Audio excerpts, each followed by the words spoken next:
But as they headed home that night to Connecticut, they wondered if they'd ever be able to perform the play Where It All Began at Wilton High. I wrote about that in latest column that I'm doing. I'm doing a weekly column distributed by King Features, and you can ask your local newspaper or magazine in your community to run the column. It's running in many newspapers around the country, and it's just another way to push for bringing out the voices of people at the grassroots all over this country, on radio, on the internet, on television, in the newspapers of this country. We're also doing a podcast of it that appears on newspaper websites around the country. But think about what Jimmy said. Oh, there is one place that they're free to talk, and that's with the recruiters in their school who are regularly there.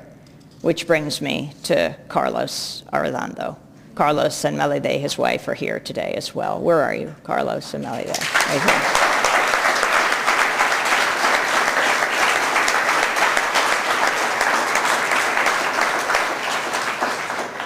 And that's their son, Alex's uniform, boots, and picture. We met Labor Day weekend last year in Provincetown. It was the first day of this 100-city book tour or media tour around the country. And that day we were celebrating WOMR. We celebrate community radio and television all over the country where we go. WOMR is outermost radio. And I was going to Provincetown High School to speak that night, and as we pulled up, it was just dusk, and I saw this pickup truck in front of the school. They had just pulled up, and I was mounting the stairs when they came over to talk quickly, and Carlos told me his story quickly. That 2 years before, August 25th, 2004, they had moved to Florida, and it was Carlos's 44th birthday. He was home with his mother. Melide was out at work, and a Marine van pulled up. He thought it was his son, Alex, perhaps coming home from Iraq to surprise him for his birthday. But instead, it was the Marines coming to inform him that his older son, that Alex, was dead, had died in the holy city of Najaf at the age of 20. And Carlos lost his mind. He asked them to leave. They didn't. He begged them to leave. They didn't. He raced to the garage, got a can of gasoline, a blowtorch, asked them to leave again. They didn't. He went to their van and he started to wreck it. And he got gasoline over the inside of the van, and it spilled all over himself, and his mother came out and was yelling at him to stop and tried to pull him out of the van, and the whole action triggered the blowtorch, and the whole thing blew up, and he was blown onto the front lawn. That's when Melide, his wife, pulled up and found her husband burning on the front lawn. His younger son, Brian, living in Maine, called his dad for his birthday to wish him a happy birthday. Brian, too, that day learned that his older brother, who he loved, emulated, wanted to be like, was dead. This is just one story in a time of war. No judgment, one story. And it took Carlos a long time to find his voice. Burned on more than a quarter of his body, the physical part was hardly the challenge of healing. The psychic part, the psychological part. What he continues to do to this day, part of that healing. Not only for you, Carlos, but I believe for everyone. You are helping to heal this nation by bearing witness, by this personal testimony, by going across the country, bringing with him a coffin. Sometimes it's full size, sometimes it's miniature, dragging this coffin to remind us no matter what we are doing, what is the backdrop we are doing it against? A brutal, immoral, illegal war that young men and women like the kids at Wilton High are being sent to fight, to kill or be killed. I don't know which is worse. For what? That is the question that Cindy Sheehan asked. That is the question, I think, that brought Carlos back into figuring out his own activism. It was a year after he learned about Alex that Cindy Sheehan went to Crawford Cindy Sheehan, who's now stepping back for a moment. I mean, who is Cindy Sheehan? She was raising her kids. She was a Catholic school teacher in California. And then she gets word that her son, her boy, Casey, was killed in Sadr City, April 4th, 2004, 4:04:04, she says. She went into deep mourning. You cannot explain, she said. You cannot know the inner turmoil. And immediately exploded onto the, not immediately, but soon, onto the world stage, mourning for everyone, taking that on. It's a tremendous task. But even Cindy didn't do it alone as an individual. I was up in San Francisco recently, and some veterans against the war said it was this group that had invited her up just to be there, to hear other parents talking, other soldiers who'd come home, and they asked her to talk. She said, I can't. She hadn't spoken out yet. I think it was July 4th weekend after the April that her son was killed. But she went up to listen. By the end, she stood up and she started to talk. She comes out of a movement too. Media denigrates movements, denigrates activists. In fact, it's why we call our book static. And I wrote the book with my brother David Goodman, as I did the earlier book, Exception to the Rulers. We call the book static because even in this high-tech digital age with high-definition television and digital radio, all the media gives us is static. That veil of distortion and lies and misrepresentations and half-truths that obscure reality, when what we need from the media is the dictionary definition of static.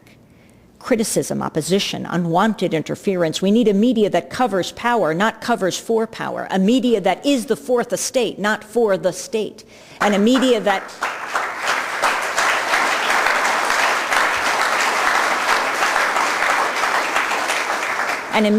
that covers the movements that create static and make history. I mean, a big untold story in this war is the level of resistance in the military. The young soldiers who've already come back and formed Iraq Veterans Against the War, supported by Veterans for Peace, their predecessors in the Vietnam War. And when they come back and speak out, even the highest level, you know what happens? I mean, Brenda was just saying, we don't have the generals on. Well, occasionally we do. Yes, we do believe in general news. But, for example, U.S. Army Major General John Batiste. We had him on for the hour. This is the man who commanded the Army's 1st Infantry Division in Iraq, capping a 31-year Army career.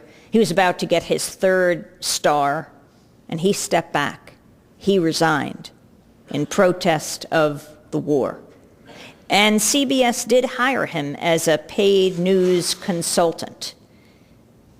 Well, he appeared on an advertisement that was sponsored by votevets.org, a nonpartisan group that advocates for veterans. In part, he said, Mr. President, you did not listen. You continue to pursue a failed strategy that is breaking our great Army and Marine Corps. I left the Army in protest in order to speak out. Mr. President, you've placed our nation in peril. And CBS fired him.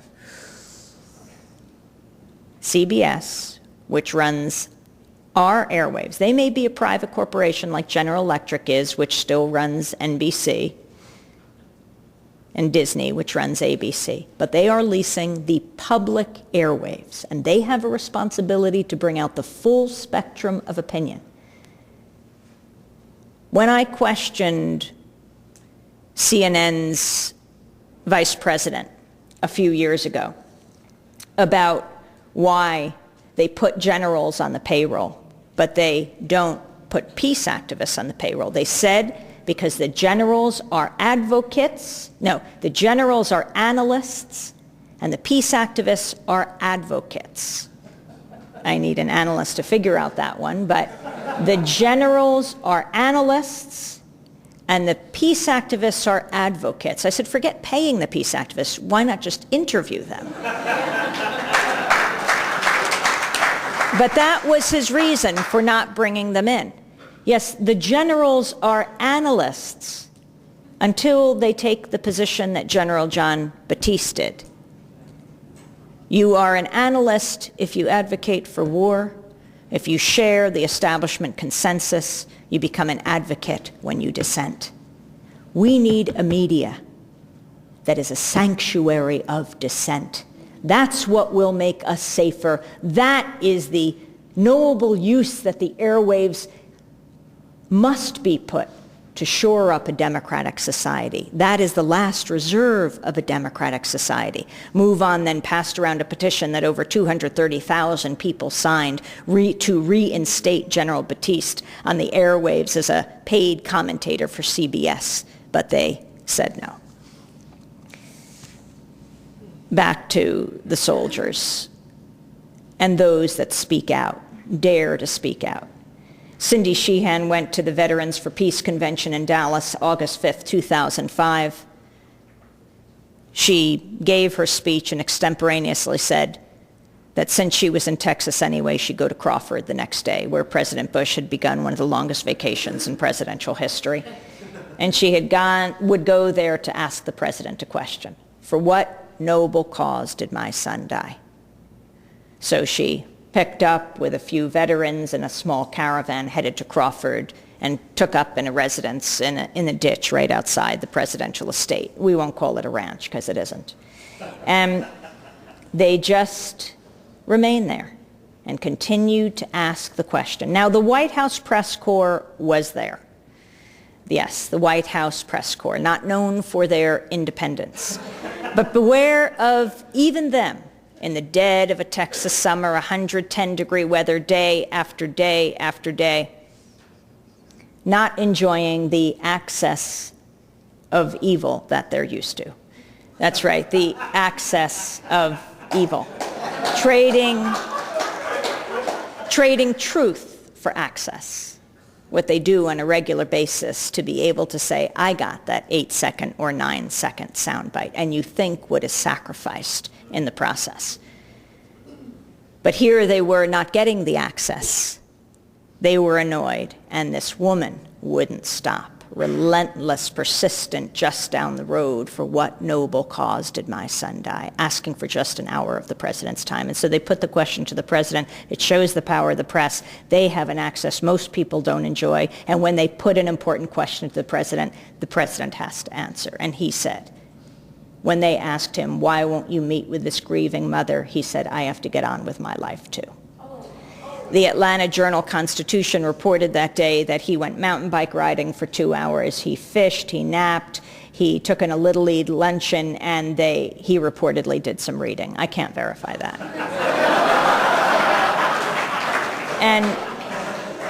But he wouldn't meet with Cindy Sheehan, and she wouldn't give up. And that activism, just that presence, that bearing witness, became a magnet for so many, for hundreds and then thousands of people. People like Najah McCaffrey from outside Sacramento in California, whose son Patrick joined up after 9/11.